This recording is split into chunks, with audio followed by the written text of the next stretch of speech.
Bonjour et bienvenue dans le tutoriel PHP dans lequel je vais vous présenter aujourd'hui la librairie qui s'appelle Simple HTML DOM. Et en fait, cette librairie, elle est utilisée pour parser donc un DOM, donc la page source d'un site, et de récupérer les informations facilement.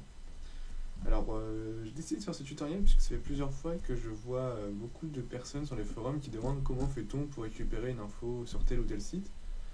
Et donc, c'est vrai qu'ils n'ont pas connaissance de l'existence de cette classe, qui est vraiment super. Alors, dans un premier temps, voici la documentation. Donc, elle est disponible sur cette URL-là, pardon. Et donc, le but, ça va être de faire une petite démonstration et de démontrer en deux trois lignes ce qu'on peut faire.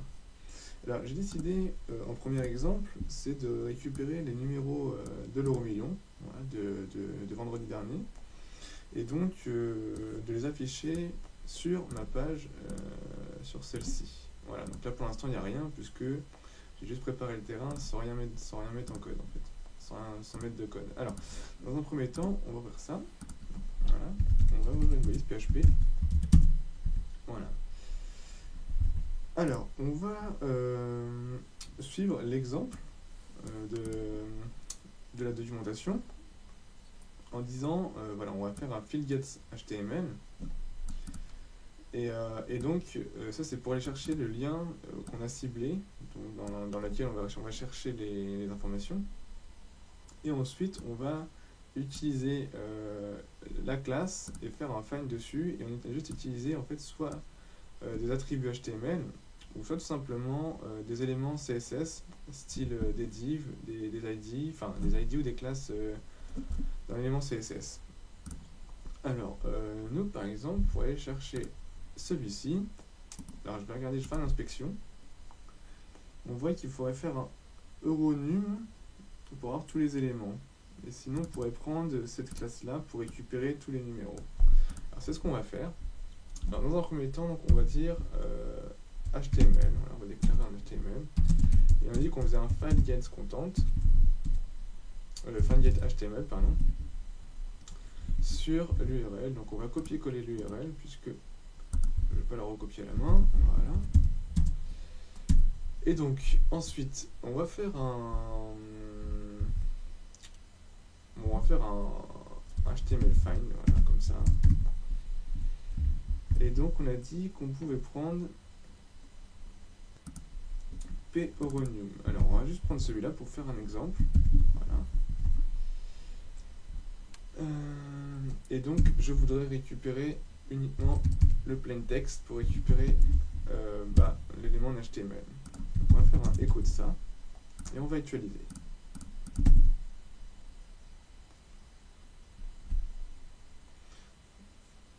Donc là, il me dit qu'il y a une erreur.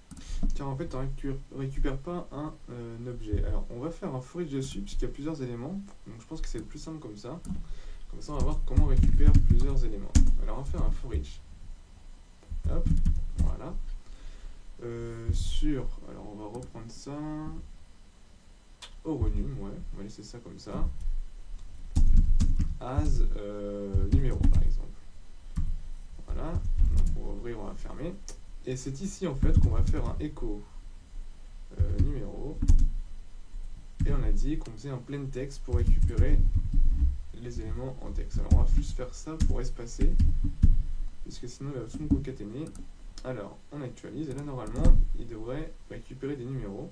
Voilà, on voit bien qu'il a récupéré les numéros. On va juste vérifier que ça correspond bien au numéro qu'on veut.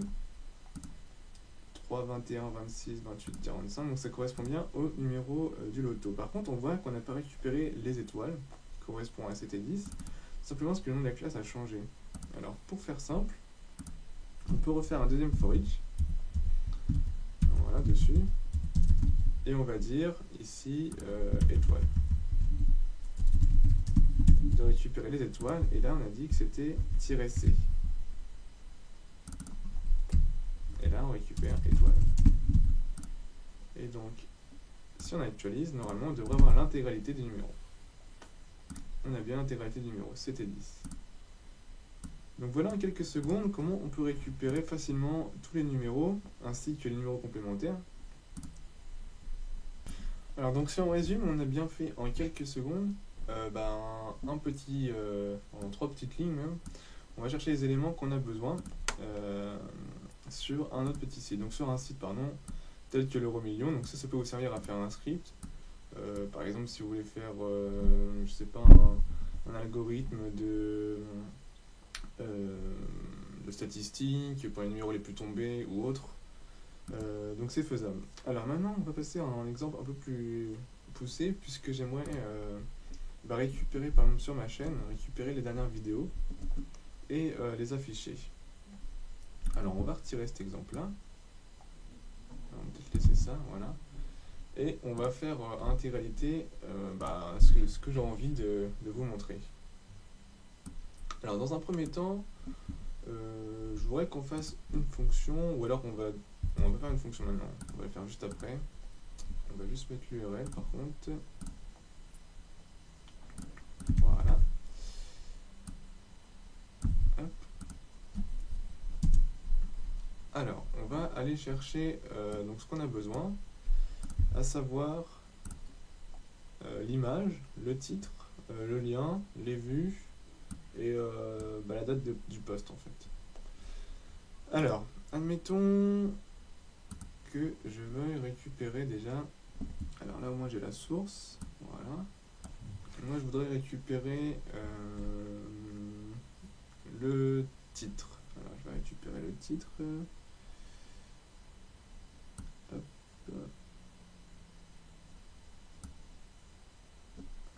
Si je fais un inspect dessus.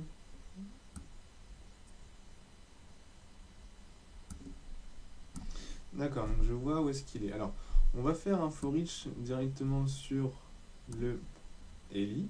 Comme ça, on va savoir dans quel élément on se trouve et on va pouvoir taper à chaque fois, descendre à partir du ELI à chaque fois qu'on se fera dans le for each. Alors, commençons. Alors, on va faire le for each comme tout à l'heure. HTML find. On a dit c'était ELI.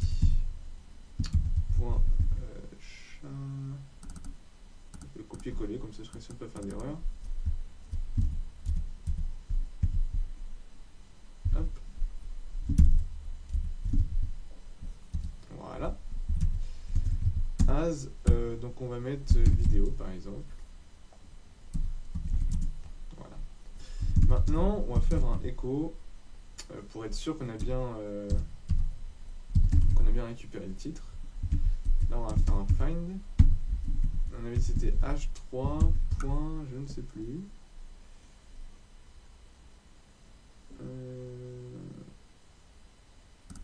Alors, on va prendre ça. Hop, voilà. Après, c'était a. On va juste prendre ça. Donc là, on sélectionne en fait toutes les attributs CSS pour être sûr d'aller chercher, de prendre le bon titre en fait. Donc là c'est bon, et là on lui dit de prendre donc le premier élément et donc d'afficher le texte, le texte. Voilà. Donc on va faire un copier-coller de ça et on va prendre tout ce qu'on a besoin. Hop, donc là on va retirer ça, puisque le deuxième ça va être par exemple l'image. Admettons que je veux prendre l'image. Voilà, donc c'est celle-ci qu'on va avoir besoin, donc on va lui dire de prendre ça, l'image, et d'ici on va lui dire de prendre directement la source. Voilà, on continue, sauf qu'ici c'est avec le plain text. On va prendre les infos. Alors celui-ci, ça va être celle-ci. On va faire ça, après ça va être le ELI tout court. Alors on va faire hop, ELI. Et là, normalement, il est censé récupérer bien le bon truc. Donc là, c'était un UL, il me semble. L'histoire d'être maximum précis. Et donc là aussi, ul.eli, c'est ça. Non, là, je fais une erreur. Là, c'est pas un UL, c'était comme ça. Ouais, c'est comme ça. Et donc là, ça va être cette classe-là. Hop, donc pour pas la perdre, je vais faire ça. Donc là, vous voyez, c'est juste de la lecture de source. Et c'est vraiment un gain de temps pour nous. Hop. C'est eli. Voilà. Si je me trompe pas, dans la logique, ça devrait fonctionner. Donc on va juste regarder si ça fonctionne bien. On va juste faire un BR à chaque fois, parce que sinon ça va être illisible.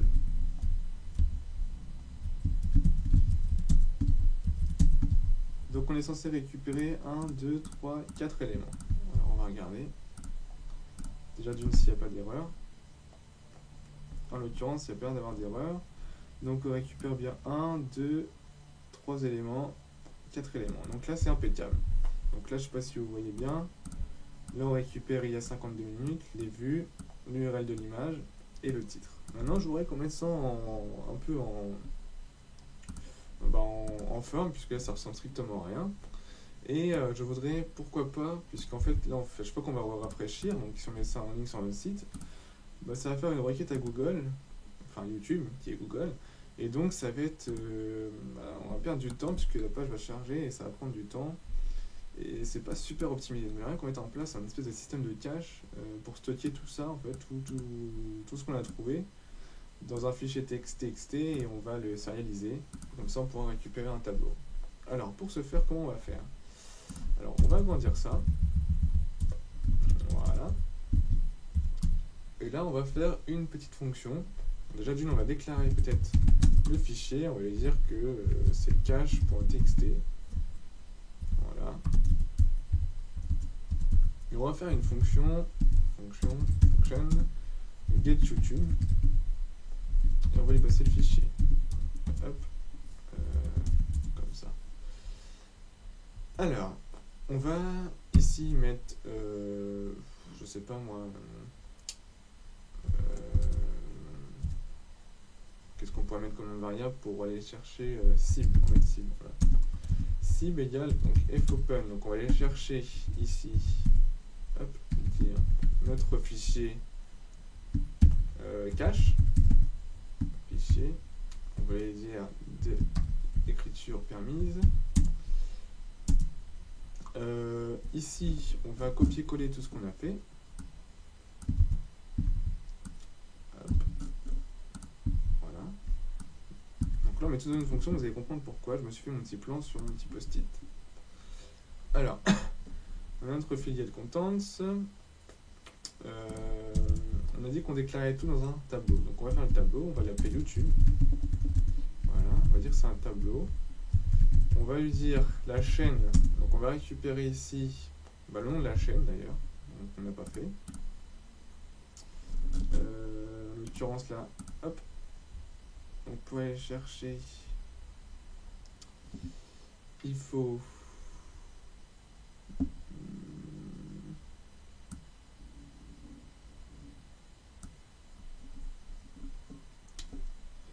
il n'y a pas plus simple.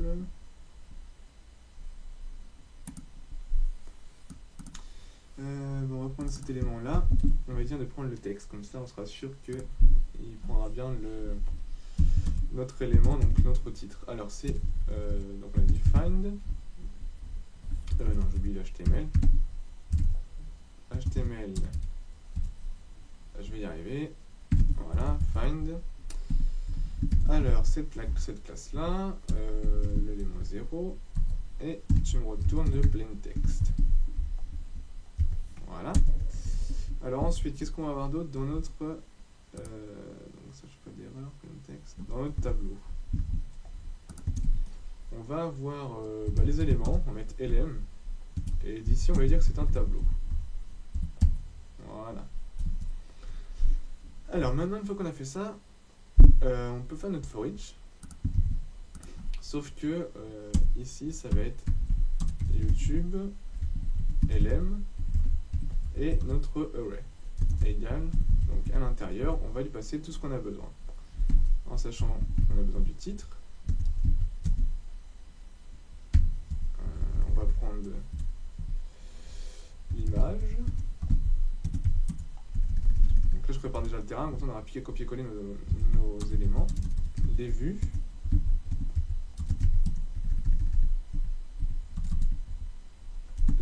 L'URL. Et la date.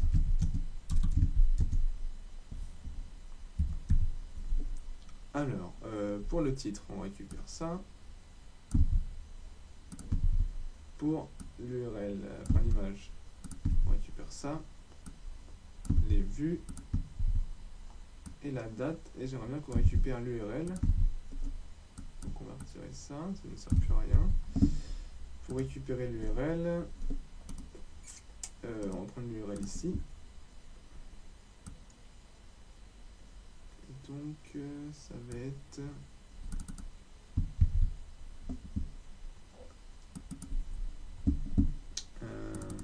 cet élément, on va prendre ça et on va lui dire sélectionner l'H3 et après le lien. Alors c'est parti, vidéo, find, la classe, la H3 et le lien. Élément 0 et tu me retournes href. Voilà. Donc là on devrait avoir tout dans notre petit tableau. Par contre il y a ici une erreur. Pourquoi il ne veut pas? Ah, parce que j'ai oublié le IA. Voilà. Alors maintenant qu'on a fait ça, on va pouvoir créer le système de cache en lui disant qu'ici il faut que tu mettes donc fput, il faut que tu mettes, on l'a appelé comment, la cible, hop, que tu me serialises, voilà, YouTube, très bien, hop, et une fonction va toujours retourner quelque chose, on retourne true, voilà. Alors maintenant qu'on a fait ça, il faut juste faire une petite condition pour lui dire que si on va prendre 1 minute, si le fichier cache a été créé il y a moins d'1 minute, tu vas lire dedans, sinon tu le remets à jour. Comme ça on peut dire que toutes les minutes il y a beaucoup de vidéos postées. Donc ça vous pourrez le changer hein, si vous utilisez cette méthode. Alors on va dire que donc déjà d'une part on va vérifier l'existence du fichier. Donc on a dit upload c'était le fichier. Donc si le fichier existe, on va dire déjà que nous la date, on va prendre la date de maintenant, date time, on va récupérer la date de maintenant. On va lui dire alors si str2 time, on va ajouter 1 minute à la date de maintenant, 1 minute. On va prendre ici la référence, on va faire une référence au fichier. Donc on prend en fait, ici on récupère la date de modification du fichier et on y ajoute 1 minute. Voilà. Si elle est inférieure à date get timestamp, il me semble que c'est ça pour récupérer le timestamp. Ouais, c'est ça. Alors tu rentres dans la condition, tu supprimes le fichier qui est trop vieux, donc obsolète, notre fichier cache qui est obsolète, et on le remet à jour. Donc on va faire un get YouTube, notre fonction, et on lui passe le fichier. Donc voilà, on n'a pas besoin de faire un retour de condition pour celui-ci, mais par contre pour celui-ci, oui. Else, ici, donc si le fichier n'existe pas, et tout simplement, tu vas le créer avec la fonction qu'on vient de créer, get YouTube. Une fois qu'on a fait ça, on va ici, obligatoirement, lire dans le fichier, retourner les informations dans le fil du fichier. Donc on va dire YouTube égale unserialize file get contents et on va aller chercher notre petit fichier cache. Donc je suis pas sûr du tout que tout va fonctionner du premier coup.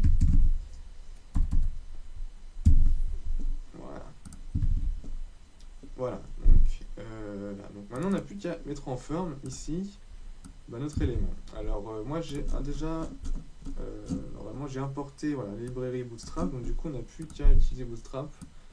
Pour ceux qui connaissent bien Bootstrap, tant mieux, comme ça ça va aller plus vite. Alors, après le body, on va faire un container, div classe container.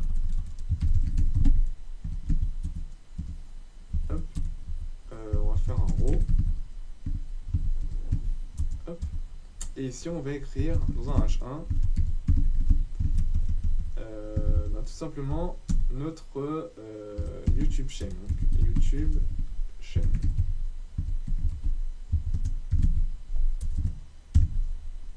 Voilà. Par contre, là, il me dit qu'il ne connaît pas YouTube aussi.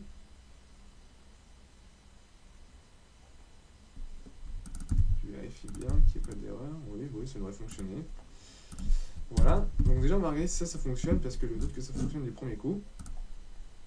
Alors, je vais ouvrir, voilà, ici. Et donc, dans la logique, il est censé me créer un fichier txt cache quand je vais rafraîchir. Alors, on va regarder.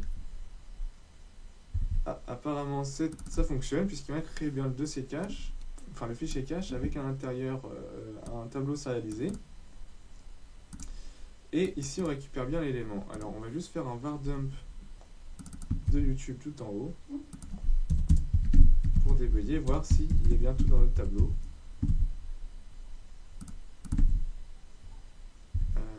Var dump de YouTube.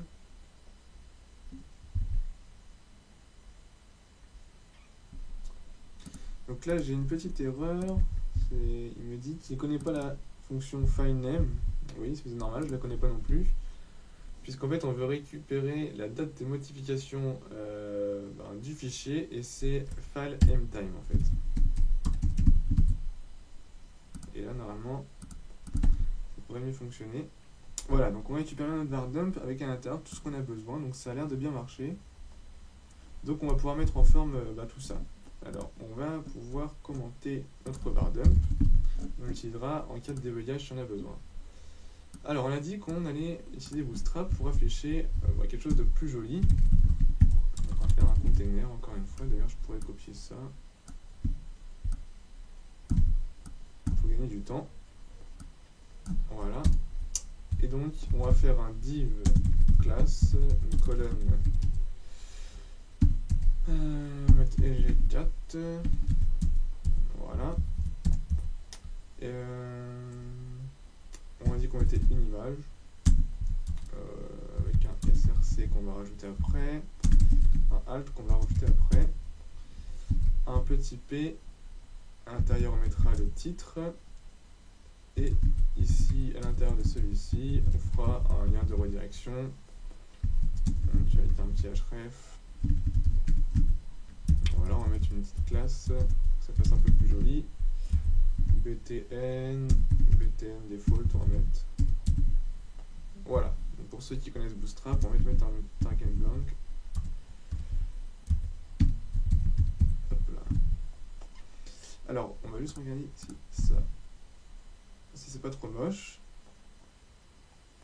Voilà, il n'y a pas de données dedans, donc ouais, ça ressemble à rien, c'est normal. Donc là, on va faire notre petit for each à partir d'ici.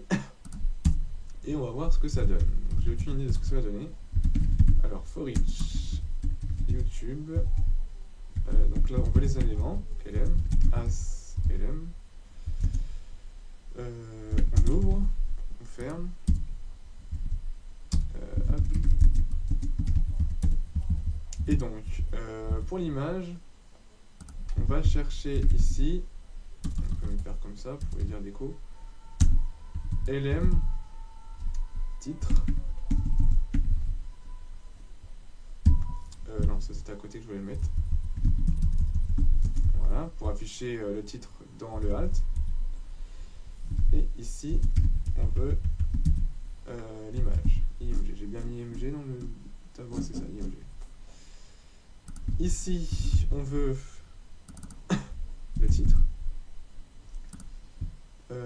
Ici, on veut l'URL. Voilà. Et je pense que j'ai rien oublié. Je vérifie juste. Tac, tac, tac. Donc ça a l'air d'être bon. On va juste ici mettre voir pour lui dire de voir. Alors si on actualise, normalement, on devrait avoir quelque chose de plus joli. Ouais, c'est ça, ça va pas ça. C'est ce que je voulais avoir comme rendu. Donc là, on peut voir que ça nous liste bien donc toutes nos vidéos qu'on a sur notre chaîne. Donc ça, on peut le fermer maintenant. Et donc, normalement, si on clique dessus, sur voir, on devrait avoir. Donc là, le lien par contre n'est pas bon, puisqu'il faut rajouter YouTube. Donc on va le faire. Hop, HTTPS.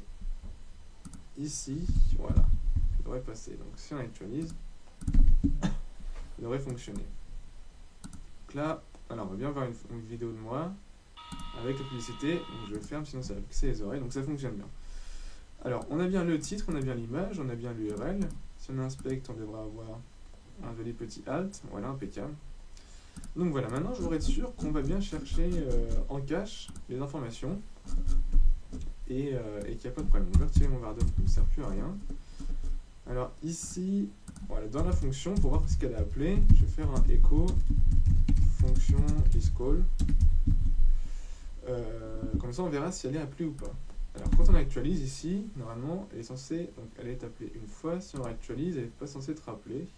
Et bien elle est rappelée. Donc on voit qu'il y a une erreur. Alors maintenant il faut la corriger. Alors d'où est-ce qu'elle peut venir cette erreur? Puisqu'en fait elle va forcément venir d'ici, par là. Donc on vérifie bien. Tac. Ah bah voilà, elle vient de là. Donc là normalement elle est censée être fermée ici. Et donc voilà. Donc si on actualise, voilà, on voit bien que notre fonction isCall a bien disparu. Donc on repart à 0. On supprime les dossiers cache, donc le fichier cache. Donc là il n'y a plus de cache. Donc il est censé appeler la fonction pour aller chercher les éléments sur notre chaîne. Alors on y va. Donc là la fonction est bien appelée. Normalement on nous a créé notre fichier cache. Tout est en cache. Si on réactualise, hop, on voit bien que le cache est parti et enfin qu'on n'appelle pas la fonction et qu'on utilise bien les caches. Donc là c'est impeccable. Donc on va voir qu'on a été créé. Il a été créé à 17h10. Donc là on va attendre une minute et on va réactualiser pour voir s'il met bien à jour le cache. Donc je vais faire pause une petite minute et je vais relancer, voir si le cache a bien été respecté. Alors je mets en pause et je vous reprends tout de suite. Donc voilà, donc ça fait une minute, donc je vais actualiser avec vous pour voir. Donc là, il est censé me afficher la fonction isCall lorsque j'actualise. Et là, on voit bien que fonction isCall est bien été appelée. Et si on actualise, c'est parti. Donc il utilise bien le cache, notre système de cache fonctionne bien. Alors l'avantage de faire ce système de cache, c'est qu'on ne fait pas des appels à chaque fois que quelqu'un va visiter notre site. On ne fait pas d'appel à YouTube. Et donc on gagne facilement en performance. Et donc c'est vraiment important. Donc j'espère que ce tutoriel vous a plu. Donc je vais vous mettre ici dans la source